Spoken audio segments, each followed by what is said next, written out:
Well, baby, I'm on it with a bottle of wine and an old dirt road, and you're ready to go if you want to. All right. Hey, thanks everybody for joining us today. Live Music Nation podcast, special festival concert series edition. Today we are with Michael Johnathon. He is with the Troubadour concert series. Michael, thanks for joining us. Hey, thank you for having me. This is great.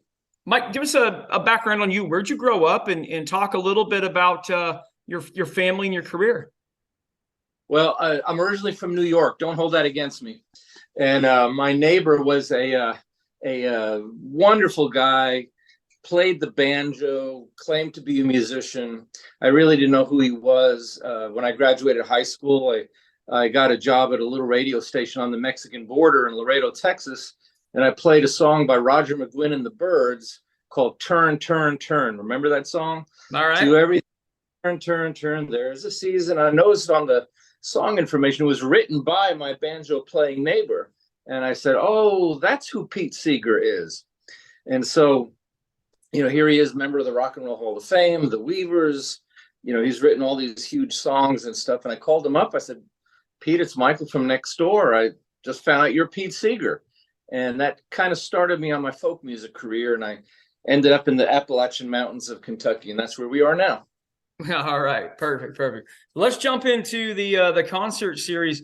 First of all, let's talk about the when and the where. Well, it will be in 2024. It's happening at the historic Kentucky Theater, a beautiful, gorgeous, ornate, wonderful historic theater in Lexington, Kentucky. And everyone from Marty Stewart to Emmylou Harris, Exile, Riders in the Sky, Joan Osborne, Sam Bush, they will all be in concert in this beautiful theater that's normally a movie house. But this is a beautiful, ornate, gorgeous room that we turn into a concert hall. And Troubadour's been around for a while. It's produced over 600 shows. It's all volunteer run, which is why the ticket prices stay down.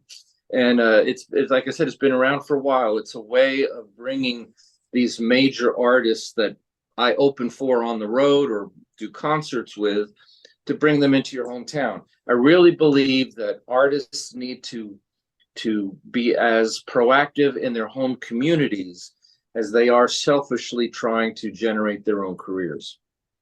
Yeah. Well, you're not going to get a better cause than that. Okay, let's jump into this concert series. 3 questions that help our listener fully embody what's going on there. What does it look like? Number 1. Number 2, what does it smell like? Is there food and other things going on through the air? Food's always important to our listeners. And then 3, what does it sound like? Specifically the music, and then other activities that may be going on with the concert series. Let's go back to number 1. What does it look like? It is a gorgeous turn of the century, beautiful in pristine condition concert hall with a beautiful stage, beautiful curtains. Behind the curtains is a movie screen. Normally they show movies there, but this is like old school, early rural America, but it's in beautiful, beautiful condition. So that's what it looks like. Okay, now let's talk about smells. Historic Theater is going to have its own smell in its right mind. Is this an ongoing thing? Is there food? Is there snacks? Food's always important to our listeners. What do you got?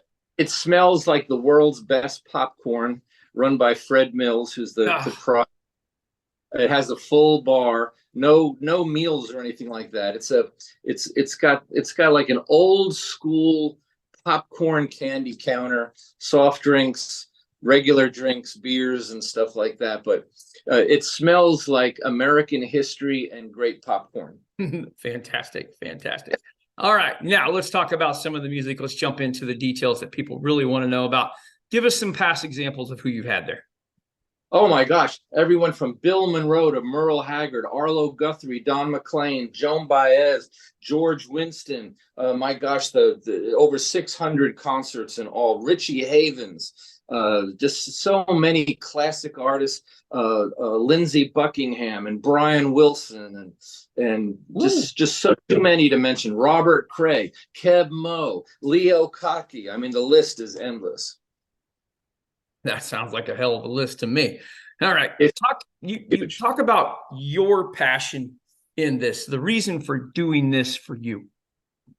I'm a performing songwriter, folk singer. I've got my own career. I've got my 21st album coming out. I've got 6 books in publication. I've written 3 movie scripts that are in production. And you have to focus on your home. There's an old Slavic saying that goes, if everybody in the whole world simply took care of their own homes, you wouldn't have to worry about the world anymore. And I believe that. I believe that love is the greatest transaction of the arts. So the Troubadour Concert Series is all volunteer run. I don't get paid anything for it, but there's nothing more beautiful than the music of America's front porch. And these artists represent that rural, loving, family, neighbor music. They're extremely successful and global, but they're coming into a part of the Appalachian Mountains that normally wouldn't get it. Oh, I love that. All right. And these next 2 questions, these are just for me, but they're going to be fun as hell with you. I got to know, what's the best concert you've ever been to in your entire life? Oh, Tommy Emmanuel. Oh, that was quick and easy. Yeah, Tommy. First of all, he's a great guy. And he's been to my home for lunch. We've worked with him several times, either in concert or for concerts or wood songs or whatever. But he's got to be the most high octane guitarist on planet Earth. And he's influenced so many people. And he's very focused on mentoring and supporting kids. And I love that. Yeah. So, you look at the genuine heart of an artist, that not only are they brilliant musicians, but they're brilliant people. And I think right off the bat, Tommy Emmanuel's got to be right there. Okay. Dead or alive, you get to see one musical act. Who would you want to see? Pete Seeger. Wow, that was good. I like that. First time I've heard that too. I love that. I love new answers as we're going through there. That's perfect.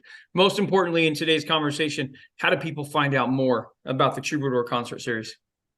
They can go to woodsongs.com. They can go to troubashow.com, TROUBA show.com. They can go to 250lex.com. The Troubadour Series is the launching project of Lexington's 250th birthday. So there's a lot of activity and a lot of ways to connect with the Troubadour Concert Series. That's awesome. Michael Johnathon, thank you so much for being on today. I appreciate it. Great to be here. Thank you for inviting me. You're welcome. Well, baby, I'm on it with a bottle of wine and an old dirt road. Are you ready to go if you want to?